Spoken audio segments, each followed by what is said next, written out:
মানুষের এই সংঘবদ্ধ আন্দোলন চূড়ান্ত রূপ নেয় 2024 সালের জুলাই আগস্টে ছাত্র জনতা স্বতঃস্ফূর্ত আন্দোলনের মধ্য দিয়ে পালিয়ে যেতে বাধ্য হয় ফ্যাসিস্ট শাসনা 5ই আগস্ট। বিএনপি বিশ্বাস করে এই ঘোষণাপত্রে রাজনৈতিক দলগুলো যে অঙ্গীকার করেছে তা পালনের মধ্য দিয়ে এক নতুন গণতান্ত্রিক বাংলাদেশে রূপান্তরের কাজ শুরু হবে।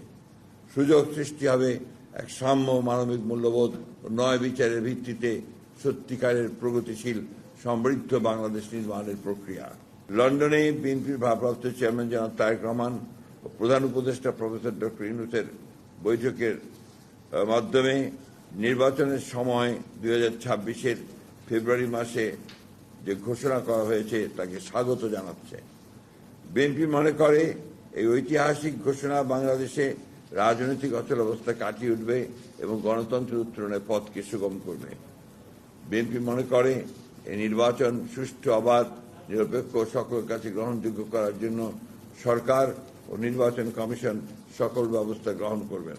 প্রফেসর ইউনূস নিশ্চয়ই এখন পর্যন্ত যতগুলো কাজ করে এসেছেন তাতে করে উনি প্রমাণ করেছেন যে ভবিষ্যতেও তিনি নির্বাচনকে সুষ্ঠু, অবাধ করার জন্য এমন কিছু করবেন না যেটা প্রশ্নবিদ্ধ হবে। যত তাড়াতাড়ি সম্ভব